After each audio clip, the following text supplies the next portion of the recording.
अस्सलाम वालेकुम। अच्छा, आज हम ये एक पास्ट पेपर है तो इसे हम सॉल्व करने लगे। इसके कुछ क्वेश्चंस थे जो मतलब बच्चों को अटैम्प्ट करना नहीं आए, ठीक है। इसमें देखना ये चीज़ आम टेक्स्ट बुक के अंदर मौजूद नहीं थी। आपने भी देखा था कि ये चीज़ टेक्स्ट बुक के आपके क्वेश्चन जितने हैं वहाँ पे ये चीज़ नहीं थी, इसलिए आप लोगों के गलत हो गए, ठीक है। तो मैं सिर्फ वही क्वेश्चन सॉल्व करवा दूँगा जो वाले बुक से थोड़े से रिलेटेड नहीं थे, थोड़े से हट के आए, ठीक है। क्वेश्चन में वैल्यू दी गई है u की 0 +-1 +-2, उसके बाद आ गया +-3 +-4 +-5। उसके बाद a की वैल्यू है 1 2 3 4 एंड 5। b की वैल्यू है -1 -2 -3 -4 -5। अब हम क्या करेंगे, क्वेश्चन के अंदर रिक्वायरमेंट क्या की गई है, then find A complement union B complement. एक ये पोर्शन है, दूसरा पोर्शन है A complement intersection B complement. सबसे पहले हमारा जो टास्क बनता है वो था कॉम्प्लीमेंट फाइंड करना। कुछ बच्चे ऐसे थे उन्होंने कॉम्प्लीमेंट फाइंड ही नहीं किया और डायरेक्टली यूनियन इंटरसेक्शन ले लिया हुआ, ठीक है। मैंने तो फिर क्रॉस करना था ना, आप उसके पार्ट्स पूरे कंप्लीट नहीं करेंगे तो, ठीक है। आपने सबसे पहले आप कॉम्प्लीमेंट लिया a का, that is equal to u minus a, आसानी के लिए। हाँ, इसमें 5-6 बच्चे ऐसे थे जिन्होंने लिखा हुआ था a माइनस यू। आप भी बीच में शामिल हैं, ठीक है। कुछ बच्चे बीच में ऐसे हैं इन्होंने लिखा हुआ था a माइनस यू, तो वो गलत हो जाएगा, u माइनस a करना है। उसके बाद बेशक आप ऑपरेशन ठीक भी कर देंगे, क्रॉस कर दिया जाएगा। जो कि पढ़ने वाले ने चेक करना है, तेज़ी में चेक करते जाना है, उसे जो हाईलाइटेड नज़र आएगा वो क्रॉस कर देगा वहाँ से, ठीक है। अब आपने किया u माइनस a, u की वैल्यू लिखें 0 +-1 +-2 +-3 +-4 +-5 माइनस a की वैल्यू क्या है, प्लस वाले 1 2 3 4 एंड 5। ये लिख दी। लिख देने के बाद मैं पहले भी एक दफ़ा बता चुका हूँ, सिंपल माइनस करना है। माइनस करने का मतलब ये है ये वाले एलिमेंट्स अगर इसमें कहीं पे आ गए तो वो हमारे आंसर में नीचे नहीं आएंगे। अदरवाइज हमारा आंसर यही इधर से ही नीचे आना है, उधर से नीचे नहीं आना कोई एक डिजिट भी। आंसर इसी से नीचे आना है जब माइनस कर रहे हैं। लेकिन होना क्या है, हर वो एलिमेंट जो यहाँ पे अपीयर हो चुका है वो यहाँ से कट जाएगा। यहाँ पे प्लस वाले भी मौजूद हैं, माइनस वाले भी मौजूद हैं, अंडरस्टैंड। तो हमारे पास हाँ कुछ बच्चे ऐसे थे जो 0 स्किप कर चुके थे, उसकी वजह से पूरा का पूरा क्वेश्चन क्रॉस हो गया। तो अब क्या लिखते हुए लिखेंगे, 0 वहाँ पे है। मैं आपको आसान तरीका, छोड़ दें, इधर है उधर नहीं है, सिंपल देखें। 0 वहाँ पर मौजूद है, नहीं है, 0 लिख देंगे। 1 प्लस का भी है माइनस का भी है। ये प्लस माइनस लिखने का मकसद ये होता है, प्लस का भी है माइनस का भी है। माइनस का 1 वहाँ पर नहीं है, प्लस का 1 वहाँ पर मौजूद है। प्लस वाला नहीं लिखेंगे, माइनस वाला लिखेंगे, -1।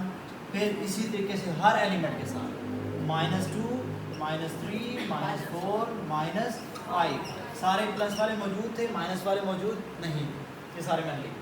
अब ये किसका आंसर है, ए कॉम्प्लीमेंट। हाँ, मैं बी कॉम्प्लीमेंट डायरेक्टली वैल्यूज लिखे बगैर यहाँ पे रिप्लेस कर दूंगा, क्योंकि मैं तो अभी वीडियो के लिए समझा रहा हूँ ना, आप लोग वैसे समझ रहे हैं, माइंड चल रहा है साथ साथ, ठीक है। अब मैं क्या करूँगा, बी कॉम्प्लीमेंट, लेकिन यहाँ पे छोटी छोटी सिर्फ चेंजिंग्स करके। बी की वैल्यू क्या है, माइनस वाले सारे डिजिट, मैं इन सारों के साथ क्या करूँगा, माइनस लगा दूँगा।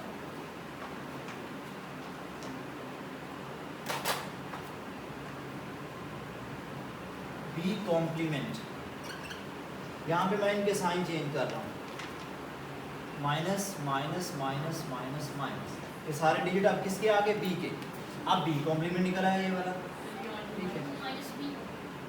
और यहाँ पे क्या आ जाएगा, u माइनस बी। तो बी कॉम्प्लीमेंट के लिए अब करेंगे क्या, वही सेम डिसीजन दोबारा लेंगे।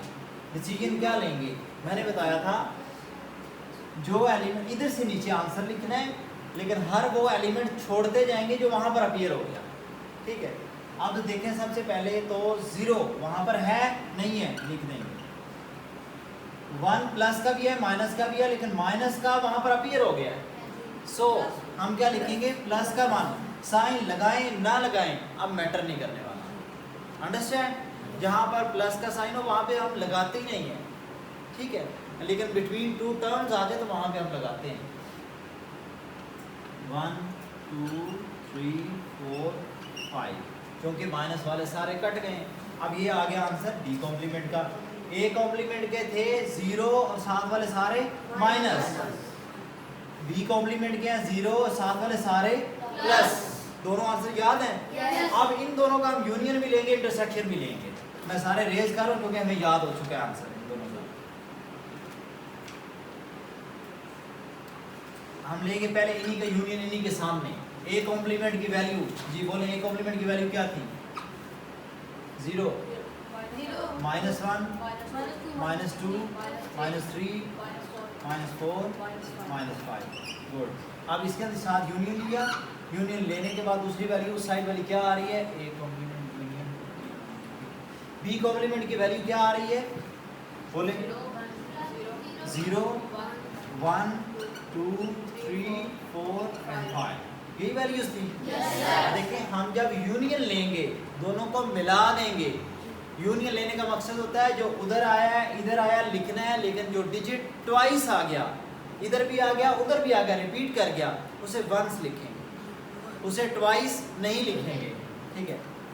0 वहाँ पे है लेकिन हम वंस लिखेंगे। उसके बाद माइनस का 1 भी है प्लस का 1 भी है, तो सेम पिछले तरीके पर +-1 +-2 +-3 +-4 +-5, ठीक है। ये आंसर था किस चीज़ का? A complement union B complement. आधी क्लास का ये गलत था। अब क्या लेना है दोनों का? इंटरसेक्शन। हाँ यहाँ इंटरसेक्शन था, चलो मैं इस साइड पे सॉल्व कर देता हूँ। A complement intersection B complement. अब यहाँ पे ए की वैल्यू 0 -1 -2 -3 -4 -5, इंटरसेक्शन विद 0 1 2 3 4 5, दोनों का इंटरसेक्शन लिया। इंटरसेक्शन मीन क्या होता है? दोनों में कॉमन, जो दोनों में रिपीट कर जाए, इधर भी है उधर भी है, तो हमारा आंसर हो जाएगा 0, ओनली 0, ठीक है। हाँ अब मुझे याद आया, मैंने कुछ बच्चों की चेकिंग में थोड़ी सी मिस्टेक कर दी हुई है, ठीक है। अच्छा ये एक क्वेश्चन गया। उसके बाद आ गया असेंडिंग डिसेंडिंग वाला। ये तो सारों के लिए आसान था, बस आपने एक गलती सारों ने बीच में की थी कुछ बच्चों ने, कि जो माइनस वाली वैल्यू है ना -7/6, ये आप लोगों ने बीच में मिक्स कर दी है। माइनस वाली वैल्यू हम एंड पे चली जानी थी। सबसे छोटी वैल्यू कौन सी थी? माइनस की। इवन माइनस की कोई भी वैल्यू 0 से भी छोटी है। माइनस की कोई भी वैल्यू 0 से भी छोटी है, ये ना भूला कर, ठीक है। सॉल्व करवा मैं पूरा सॉल्व करते बड़ा टाइम लग जाना है।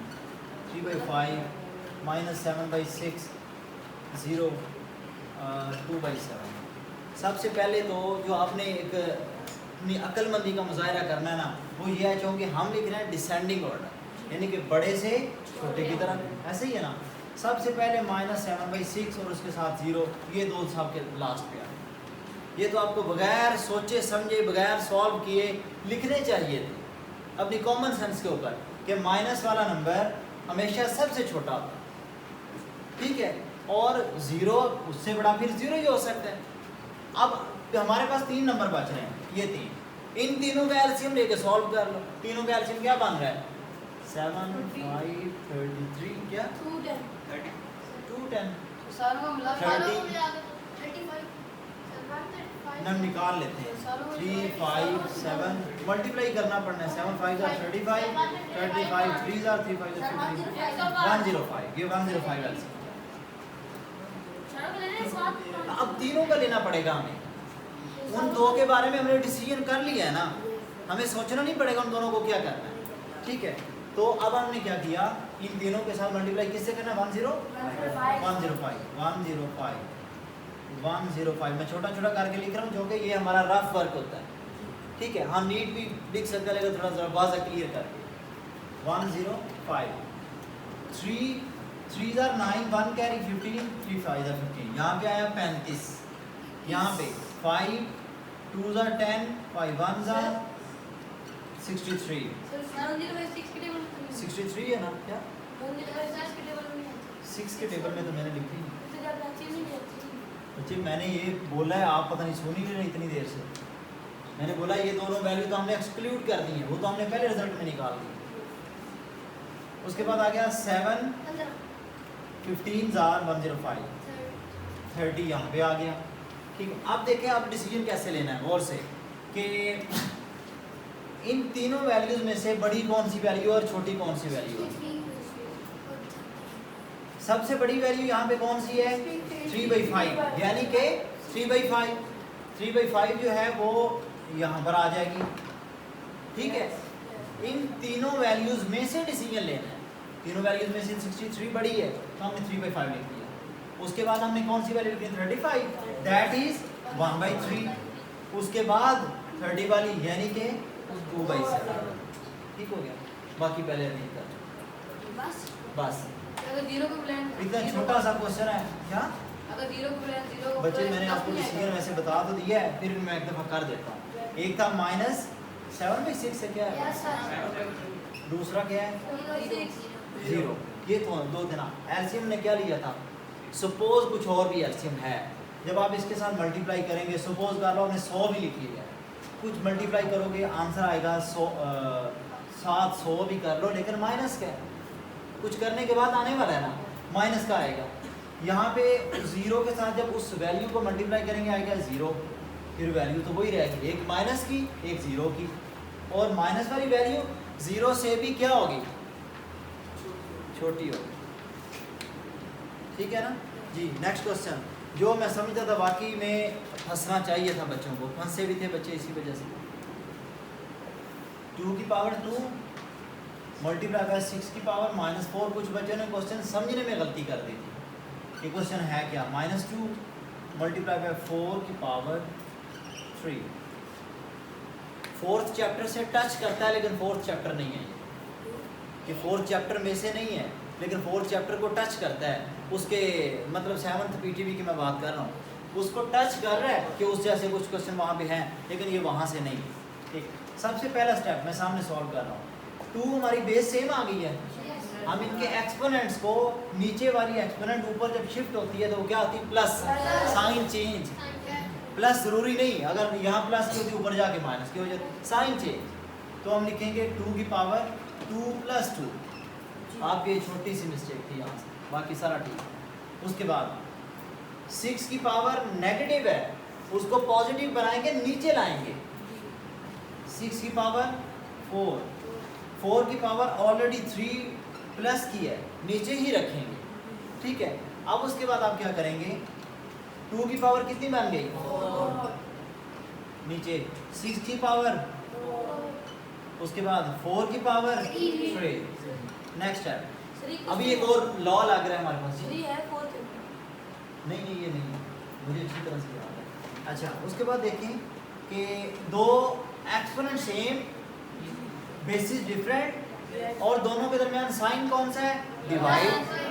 रूल लग रहा है? क्या रूल लगेगा बराबर? 2 / 6 होल पावर 4, और ये साथ ही मल्टीप्लाई की फॉर्म में 1/4 की पावर 3 आ जाए। सब कुछ सीखा हुआ था। क्या आपने ये नहीं सीखा हुआ नेगेटिव एक्सपोनेंट को पॉजिटिव में कन्वर्ट करते हैं? सीखा हुआ है, ठीक है ना। उसके बाद सीखा हुआ जी बेसिस सेम हो तो उनको यूनाइट कर देते हैं, ये भी सीखा हुआ है। उसके बाद बेसिस डिफरेंट आ जाए, एक्सपोनेंट सेम आ जाए, उसको भी कंबाइन कर देते हैं, ये भी सीखा हुआ है। लॉज हैं सारे के सारे चौथे चैप्टर के अंदर, ठीक है। उसके बाद हम क्या करने वाले हैं? 2 1s are 2 3s are 1/3 की पावर 4। ये ऊपर होल की लिख दें या अलहदा से लिख दें, कोई फ़र्क नहीं पड़ने वाला। इसकी भी अलहदा से 4 की 1/4 है की पावर 3, क्योंकि 1 की पावर 1000 भी लिख लें तो क्या आंसर क्या होता है? 1। ठीक है, अब इन दोनों को ओपन कर दें। 3 3s are 9, 9 3s are 27, 27 3s are 81, 1/81 multiply by 1/4 4 16 16 16 4 64 64 ठीक है। अब इन दोनों को आपस में मल्टीप्लाई करके आंसर लिखते हैं, ठीक है। पता नहीं 8 1 3 4 ऐसे करके कुछ आंसर आ रहा था, मल्टीप्लाई आप कर सकते हैं, आप कोई लॉ नहीं नया लगने वाला, ठीक है, सिर्फ मल्टीप्लाई करना जी। हाँ ऐसे कर जी। नेक्स्ट क्वेश्चन है जो बच्चों ने गलत किया था, -2x⁻² + 16xy - 32y²। जब मैं समझा रहा था आपको 8th चैप्टर 8.7, तो उस वक्त मैंने कहा था इससे टच कर रहा है क्वेश्चन, ये क्वेश्चन इस एक्सरसाइज में से नहीं, मैंने तब भी बताया था। और मैंने कहा था सबसे पहले जो चीज़ हमारे स्क्वायर बनाने में, फार्मूला बनाने में प्रॉब्लम क्रिएट करे, उसे कॉमन लेते हैं। हमारे पास इस वक्त प्रॉब्लम क्रिएट कर रहा है -2, पहले कॉमन लिया तो क्या बच गया x² + 16, सॉरी माइनस का साइन जब कॉमन चला जाए बाहर तो अंदर वाले साइन चेंज हो जाते हैं, -8xy + 16y²। जी आपको क्वेश्चन पूछने वाला, कॉमन लिया मैंने सिर्फ जी। नहीं मैं बताता हूँ क्यों बोला मैंने ये कॉमन क्यों किया। आपने फॉर्मूला पढ़ा हुआ है a² + 2ab + b², भी पढ़ा हुआ है, ऐसे ही है ना। कर आप इस तरह भी सकते हैं, लेकिन बड़ी कॉम्प्लिकेशन है। मैंने कुछ एक दो बच्चों ने सही किया हुआ था, मैंने सही कर दिया था, वो बड़ा कॉम्प्लिकेटेड बन जाता है। इस साइन को आपको ब्रैकेट के अंदर लेना पड़ता है। शायद नवाब था कि कौन था, उसने फिर बीच में यहाँ पे प्लस का साइन नहीं डाला था, हाँ भी तो वो जो साइन नहीं डाला था फिर प्लस डाल दिया, खुद इग्नोर कर दिया था, नंबर दे दिए थे मैंने, ठीक है। गलती फिर क्या करते हैं कि यहाँ पे जो माइनस का साइन है प्लस का b² होता है, माइनस का b² नहीं होता। पढ़ा है ना फॉर्मूला, a² + 2ab + b² या a² - 2ab + b², दोनों केसेस में प्लस b², ठीक है। तो इसलिए हमें फिर उसको प्लस बनाना पड़ा। अब उसके बाद नॉर्मल क्वेश्चन हो चुके हैं। पहले का स्क्वायर रूल जो पिछला सिखाया था, -2 डाल के छोड़ दिया, लास्ट वाले का स्क्वायर, और इन दोनों को ब्रैकेट के फॉर्म में यहाँ पे उतार दें, 4y, ठीक है। नेक्स्ट है वेरी इजी, इस सारे को बना के यूनाइटेड बना के क्या बनाना था, स्क्वायर बनाना था ना, होल स्क्वायर x, ये वाला साइन माइनस उधर से 4y होल स्क्वायर। अंडरस्टैंड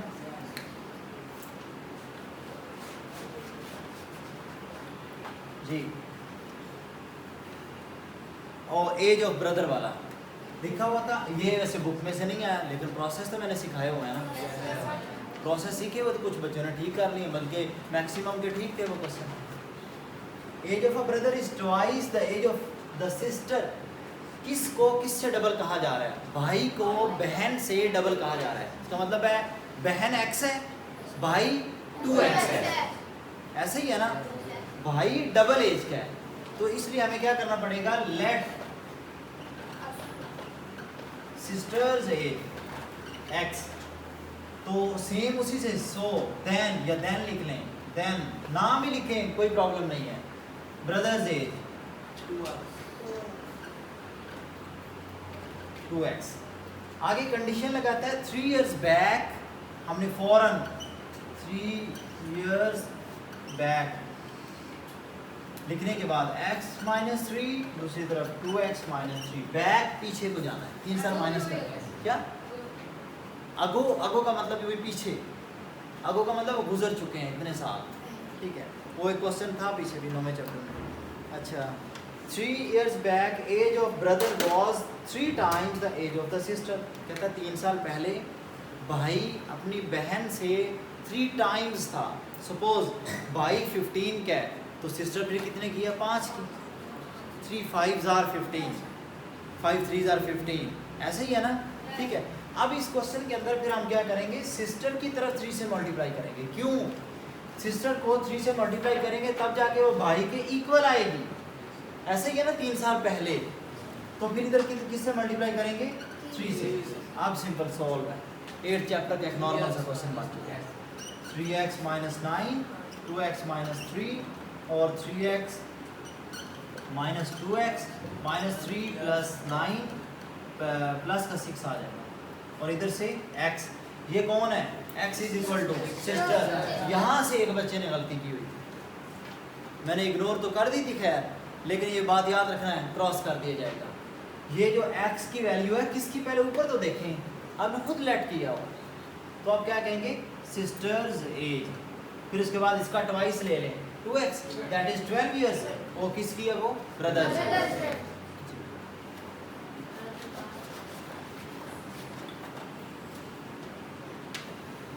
और वॉल्यूम था उसका सिंपल फार्मूला लगाना था पाई आर स्क्वायर एच, कुछ बच्चों ने 2 पाई आर एच वगैरह लगाया हुआ था, तो वो किधर आ गया, सर्ड सरफेस एरिया का लगा रहे हैं, थर्ड सरफेस। अच्छा, प्रॉफिट वाले का सिंपल यूनिटरी मेथड, ये मैक्सिमम बच्चों का ठीक था, यूनिटरी मेथड लगाएं तो सबसे आसान, 16% ऑफ द प्राइस 832, ये वो 7.3 में से मेरे ख्याल में तीसरा चौथा क्वेश्चन है, वही है। अच्छा, उसके बाद 1% of price 832 divided by 16, last line आ जानी थी, उन्होंने पूछा कॉस्ट प्राइस, मैंने पिछले कुछ समझाया भी है कि कॉस्ट प्राइस हमेशा 100% होती है, तो लास्ट लाइन क्या आएगी, 100% of the price, 832 divided by 16 multiply by 100, cutting करने के बाद 5200। जी सर जी, ये कैसे पता चलेगा 116% ऑफ प्राइस है 16? जब वो हमें प्रॉफिट कहते हैं ना, और फिर हमारे पास सेल प्राइस हो, यहाँ पे कौन सी प्राइस है, कॉस्ट, वो भी पूछी गई है, हमें सेल प्राइस तो बता ही नहीं गई। अगर सेल प्राइस बता दी जाए और 7% प्रॉफिट बता दी जाए कि इतने परसेंट, 10%, 20%, 30%, ये भी है साथ, दोनों चीज़ें बता दी गई हैं, तो इसका मतलब है हम पहली लाइन जो लेने वाले हैं ना, वो 100+ वाली होगी, यानी कि फिर हमने क्या लिखना था, 116% ऑफ द प्राइस, ठीक है, फिर ये होना था। जी डन, ये पेपर सॉल्व है।